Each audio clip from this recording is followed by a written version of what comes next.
What's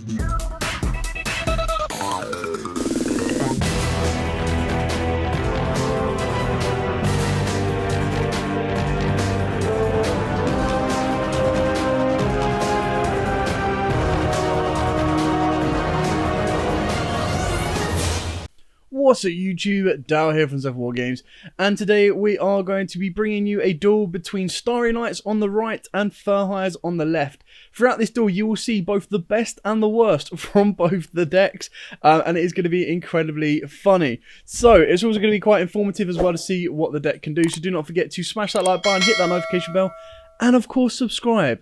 So we start off with the Furhire being able to play Beat. Beat gets met with a Gamma.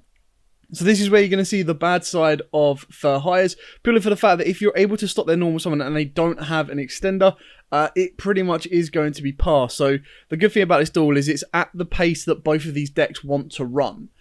Starry Knights are the brand new archetype that came in Ghosts from the Past. It is a very much controlled deck. It does rely on so many different kind of elements to fall into place. Like, you need to be able to get a way of getting the dragon to the hand, a way of getting the dragon to the board, and then you kind of want the consistency to come from your lower level Starry Knights. So obviously after the Gamma, pretty much Furhire had to pass on that one. There wasn't really a lot more that could be done. And now it's for me. Now, the contemplation I've got in hand is I either go for the Rael, which is the one that I eventually choose to, or a Corrupt Witch.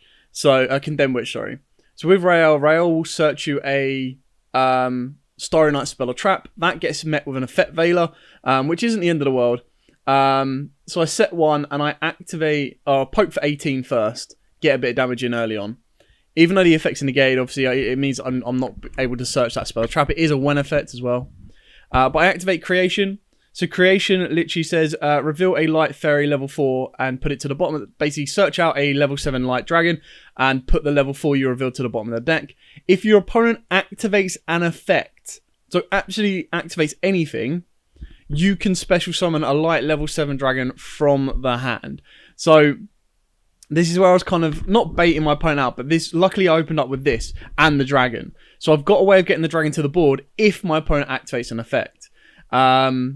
So all my opponent needs to do is read the card and understand, right, if he activates an effect, I'm going to drop the level 7 dragon. So Domper hits the board. It declares to use Domper's effect. Now, what's going to happen here is Domper will special summon a Furhire from the hand.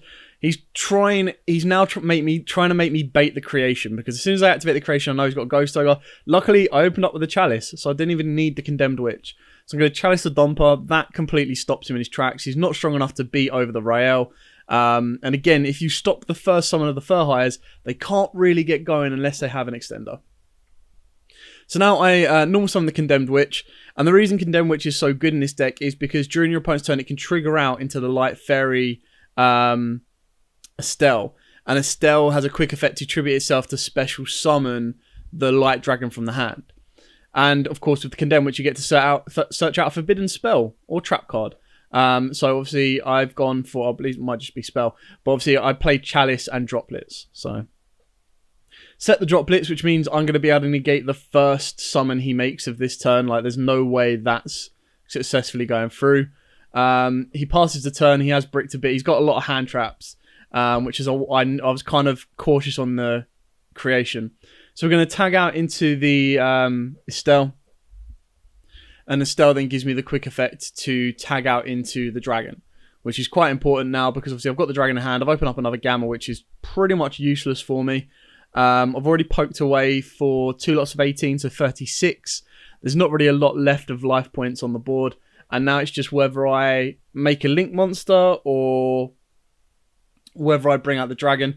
Like, there's no point in bringing the dragon down with no targets to pop unless you're going to guarantee game. So I go with Tides of the Brethren. This is where the Ash comes down. That's painful because obviously Tides of the Brethren would have left me with the barrier statue, plus I would have been able to get 2 more monsters on the board. So I would have been able to fill my board up with Stells as well. Pass my turn on that one. And obviously, as you can see, he just top decked another Ash. So his hand is currently Ash, Ghost Ogre, Raphael, Rafal.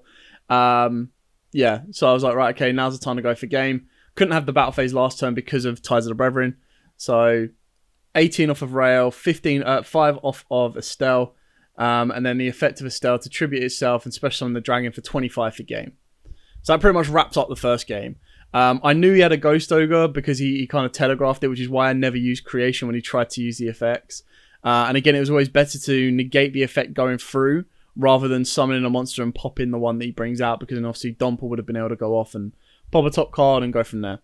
So in that, you kind of saw the balance of Starry Nights and you saw the worst of Furhires. In the next game, after we've shuffled this up, you'll start to see how Furhires actually really work. If they can go uninterrupted, they can produce some very scary boards. And the best thing is, because they can play so many hand traps, like they can just go, all right, Fulgo, destroy a card with any of the like Drident is something that a lot of people are using. So use Drident, pop it with Fulgo pops, lets you draw as well. And it just gives you more, like it just lets you draw into your hand traps. It lets you get into whatever you need. So I've opened up no hand traps on this one. He's opened up Desires. I think I've opened up a Gozen match, which is actually really good in this matchup, and not a lot else. But the Hornet Drones is broken. Doesn't do like a mass amount, but it literally gives you a free link too. You just go drones into Kagari, add back the drones, and then you can activate the drones if you want to. He chooses to go off into Kana, just so he's got additional link zone pointing down, and then obviously you can activate the drones, and it's just going to give him 3 monsters on the board without having to pretty much go anywhere. Plus, he's gained a little bit of life points off of the Kana. So as you can see, his hand is Veiler, Ogre, Domper. I'm trying to see what the last one is. And Rookie Furhire. So he's got the ability to tag Domper out as well. But from this point, obviously, Drones goes into Link Spider. And I think you need 3 monsters with different names, including the Furhire, I believe, to get into Full Go. So this is kind of where he's building up to. So Domper lets him special summon Raphael. That reveals another, I think it might be Recon. I think that reveals Recon. Link the 3 together, go into Full Go. Like, this card is nuts. Like, if this card was a generic card, it'd be, like, insane. It's like special summon a Furhire from the deck when it's link summoned. So that then allows you to get the best out of Beat and all of that, because he's going to be able to special summon down the Recon or the Domper, whichever one they are. If he destroys a card, Fulgo is going to let him draw 3 cards, which is where you can kind of look that you want to try and get to a rank 4. His end board's not bad at all. I believe he ends on the Spell and Trap Negator as well. But the Spell and Trap Negator also gives him 1,500 life points. So it gains 500 life points for each other Furhire. So I think he might actually gain 2k. So this isn't the best board they can produce. I think the better board that I've seen is it does involve Drident, because then Drident can pop a card during your opponent's turn, which will then trigger the Fulgo to draw 3. The fact he's already sitting on a Rookie Furhire and he's already sitting on a Veiler and a Ghost Ogre is nuts. Because when you look at this, the Raphael or the Rafale will get a Monster Negate. The Squid one, right at the end, Squidward, will get a Spell or Trap Negate. So he's got those 2 areas covered. He's got the ability of using Rookie Furhire to tag out and go into like Philo or something like that to then give him more monsters back. And if he, by popping anything, he gets 3 draws off of Fulgo. So when you're looking at this, you're probably needing to play through, 1, 2, let's say maybe 3, 4, 5 interruptions. Which is pretty, for a control deck like Starry Nights, is pretty like, ouch. So I think I open up Extravagance. I think. But the idea is I need to try and bait stuff out, because I want to be able to resolve. I might even got droplets. To get droplet? Or I search it. We'll find out as it goes along. But the plan is to Gozen, because Gozen breaks that board without much trying. And obviously all I need to do is get rid of the Squidward at the end, or stop the Squidward's effect going off. And then that pretty much resolves. So, and that'll leave you with only 1. So we go with the Condemned Witch of the normal summon. Attempt to use the effect of the normal summon. Now, obviously, you've got the Rafale to play with, but he goes to the Rookie Furhire, and it's like, ugh, fine. So he tags out the Beat. Beat is going to go into, I think it's 1 up or 1 down, if I remember rightly. Or is it the same attribute? 1 up. So he goes into, I think it's Seal if I remember rightly. But the Condemn Witch, this is where he messed up, is because he went to do that and let the Condemn Witch resolve, I was then able to get droplets. And this is massive, because as long as I send a monster during, like, he doesn't know I've got Rivalry, Gozen, but, you know, if I trigger that during the next turn, like, he's just going to pop it. It's like, alright, fine, I don't really mind. So use Domp, because obviously he's summoned a Furhire, Domper gets to pop a face up, so that's kind of cool. And then he's going to trigger the Full Go to draw 3. So now my options are, do I try and trigger the droplet or anything like that? It's like, nah, it's fine. You can have the draw 3, because after I Gozen you, you're not going to be able to play. So, that's the hope. So I let him pop the Condemn Witch, which it sucks a little bit. I think that's what else. I open up the trap card that isn't a counter trap for the Starry Eyes, but really should be. It's like, if you control a level 7 or higher light, you can bounce it back to the hand. So I've got that one in the middle. I've got Gozen to the right, and I've got droplets to the left, or like nearest to the bottom of the camera. So this is where it gets very important, because he's worried about the back row. So he's trying to hit the droplet. He knows droplet's there somewhere. And then fair play to him, he does actually hit the droplet, which is quite annoying. So he targets the droplet. So what I've got to be careful of is if I went droplet and then Gozen, he could respond to the Gozen. But if you go Gozen and then he responds with Squidward, because obviously he doesn't want to lose his entire board, and then you chain droplet, you're then going to be able to negate the Squidward and he loses the entire board, which is exactly what happens. So I was just confirming that it's not that your opponent can't activate cards after that, it's your opponent can't activate cards of the same type sent with droplet in response to droplet. So yeah, if I did this wrong, he could then technically use Squidward to negate. So go with the Gozen, bait out the Squidward. Now this is also going to tear his board apart, because he's got a light, an earth, a water, and a fire. So chains that one, which obviously discards a card, which I'm fine with, and then activate droplet. Now with droplet, I actually opened up driver as well, so I was like, that's an easy one. I don't need to negate the Phoenix. Phoenix is going for is fine. So all I really want to do is negate the Squidward, and that Gozen breaks the board. And a lot of people are like, well, why do you play Gozen? It's like, Gozen actually breaks a lot of boards. Like, if you think about it, if your Dragon Link opponent goes into Romulus and you flip Gozen, they're not playing. Like, they're not playing until you get rid of that. And even then, they still need to resolve around lights and darks. It's very difficult for people to play under Gozen right now. You do it against Zulich, alright, yeah, they can send Golden Lord from hand to get rid of it. But if they've got like a Zeus on the board, as long as you get it before they get the Zeus on the board, then they don't have 2 lights. So this one is interesting. He's stuck with the Rafale. Now, obviously, it's kind of good because he's obviously got an Omni Monster Negate that he can keep doing every turn. So I'm going to take the 28 to the face because it's not halved under droplet because I only discarded 1. And this is where his hand traps come in. So this is where I start getting like, ouch. So normal summon the Rael. Rael is going to get me the spell and trap that I need to get the dragon out of my hand.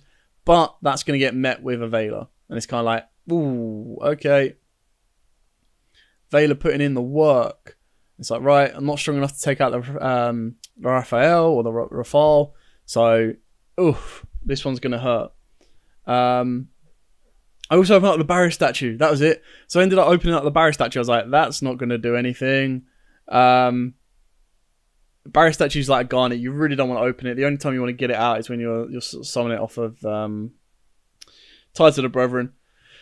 Because then the idea is you're going to protect it. Rather than trying to protect it with Honest, you're going to try and protect it with the Dragon. So the Starry Knight, Starry Dragon. So yeah, from here it's just pass. He can't really play under Gozen, but he's got the right beater on board. He left the right one on board. And now it's just like, how many hand traps do I have to play through? I drew Call by the Grave, which is pretty useless to me. Set the Barrier Statue and pass. I think the last card of my hand is the Dragon. And like I said, the middle trap is just nothing. I can't get the Dragon out of my hand. So this is where Starry Knight's become an issue. So I activate Extravagance. I mean, I don't mind if this gets ashed, but the draw is arse. Like, the draw goes into a Gozen and something else. I think it's like a Gozen and a Creation. So neither of them actually help me at all, which is a real pain in the backside. But activate the Creation, pass the turn. I just got to take 28 to the face. There's only so much I'm going to do for this. And as you can see, he top decked another Veiler. So I think at the moment he's sitting on a Veiler and an Ogre. And then a couple of spells. So I think I top deck Ash Blossom, set Ash Blossom. Oh, he just top decked Ash Blossom as well. It's like, bro, what am I actually going to be doing? Set one. I think I actually top deck a monster to play and then he Ash Blossoms in. I'm like, ow. Oh, no, so I got Bellfire. So Bellfire adds a dragon or not, and he just goes Ash. And I'm like, no, get out of here with my one call by the grave. So I get the resolution on this. But then I get hit with an effect failure, and it's like, leave me alone. I got greedy. So what I should have done is I should have gone for Estelle. Instead I went with Rael. So the idea was that Rael would then search me the trap that would then get me the dragon. But he's gone with Raphael, and that doesn't negate and destroy, because either way I was going to lose my effect.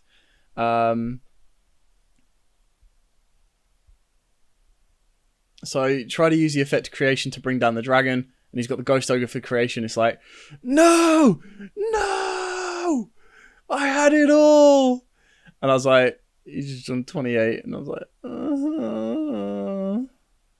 So yeah, there's not really a lot more I could do. So creation goes, sad days, set a second Gozen, about to take a nasty, so we skipped across, food turned up, but basically, activate Rota, get beat, just deck Finn right now, didn't miss anything at all. And then he attacks into that for 1,000, I'm like, yeah, cool, need a monster. And I think I'm now sitting on the dragon and Condemned Witch. I think have I gone through both? And then, oh no, this is my realization, because I was like, oh, I can't Condemn Witch under Gozen. So I should have set Condemned Witch, just so I didn't die. But I just got so excited that I got a monster that I went, normal summon Condemn Witch, and I was like, oh, I can't do it under my own Gozen. It's like, rip. So yeah, I like had no play there. I was like, god damn it. But yeah, now we're going to move into game 3, and you can now, so with game 3, you'll see the swiftness of Starry Nights. So they can go from being a very control-orientated deck to not an OTK deck, but you saw in the first game that they could control their opponent when it's on this level of Fur Hires. I think if your opponent has multiple extenders and stuff like that, and you don't get to go first, they can really, really struggle. But again, imagine going up against Dragon Link. If you're able to resolve your barrier statue, your opponent's going to struggle to get past it, because they're not going to be able to special summon their darks, and as long as you can protect that barrier statue, whether it be through honest play, whether it be through Gozen, whether it be through the dragon, you'll be in a good stead. So you activate Extravagance. I've personally preferred to go with Extravagance over Prosperity, purely because the +1, in my opinion, is a little bit better, because you do actually burn through your hand quite a lot. The deck does resolve when you get in a way of getting the dragon out onto the board, and of course getting the dragon itself. So that's really important. I kind of undervalued creation before this matchup. So this was my first in-person play with this deck, and I really undervalued it purely because if your opponent activates an effect, it's actually really important. So I went with creation. So I got creation, and I searched out the counter. I keep calling it a counter trap, but it's not a counter trap. It's basically when your opponent activates an effect, bounce a level 7 back to the hand, negate and destroy. So the idea is that it's like, do I shotgun early to get the dragon on the board and not worried about creation? But my opponent has to use an effect. Like, my opponent can't play the game if he does not activate an effect. So normal summon of the Domper, completely fine. But obviously the Domper's effect, if he summons a Fur Hire, will destroy one of my face-up cards. So now I've got to be very careful. So I activate the trap card that lets me either return a level 7 dragon to my hand or special summon a level 7 dragon from the hand. So I special summon that and pop the Domper before he can even activate the effects, because they're not on summon. This is where he now chains the rookie Fur Hire. And this is where I then chain the Spell and Trap Negator to bounce the dragon back to my hand. Because that, like I said, as long as you can restrict your opponent, and obviously he's got the reasoning, which is a one of, it happens. And it's like, Ash, I can't let that go through. Because I know what happens, because as soon as that goes through, no matter what he gets, as long as he gets a monster on the board, and I don't call it correctly, which is going to be hard to do, he's then able to go off. And the fact he's got 3 cards in hand, like, I've had to burn through 3 cards. But I've got the dragon in the hand. So what I kind of, the play on this one is I've got no other like monster to put on the board, like a normal summon monster. So I want to get damage on the board, but you've got to be very careful. So I activate the trap to special down the dragon just to do 2,500 damage. So do 25 and 18. Now what I need to do, this is very risky, because what I need to do during my opponent's standby phase, just to make sure that I've got a form of interruption, is I need to trigger the trap to bounce the dragon back to the hand. Because then as soon as I activate an effect, I can trigger it off a creation. So I shotgun the trap to bring the dragon back to the hand. Because that is now a free interruption. Like, as soon as that hits the board, it's going to be able to target and pop a card. So, normal summon Domper. Domper's fine, because again, I'm sitting on a call buy. So it's like, he sat on... He got his one reasoning, I got my one call buy. So, I'm going to use it. Yeah, and then this kind of stumps him, sadly. I mean, he's still got the monster on board, which is a good start already. But like the fact he's going to lose Domper, he's going to lose both effects, he's got nothing to really do. It kind of makes it very, very tricky. So what have we got here? We've got Rookie for Hire. So he's got another Rookie for Hire. And I trigger Creation. Because then what's going to happen for me is as the chain resolves backwards, so chain link 1 of Rookie for Hire, chain link 2 of Creation, my dragon comes down, his Philo comes out on the new chain. My dragon will pop his Philo, and then again leaves him with pretty much nothing to play with. Draw. I think I opened up another creation, or Starry Nights. I think it might have been Starry Nights. But then I was just like, attack, tap for game, and that was it.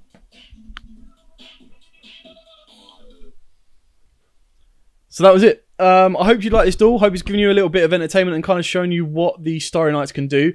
I really enjoy them. I think they're a fun little deck. I think they've got... I don't think they've got meta potential. Like, don't get me wrong. I'm not saying this is going to be the next best deck ever. But it does give them a little bit something to look into. And at the moment, cores are going between 20 and 30 quid. So definitely worth picking up, in my opinion. Anyway, if you did enjoy this video, please smash that like button, hit that notification bell, and subscribe so you don't miss out on any more upcoming content from the channel. As absolutely always, guys, stay safe and happy dueling.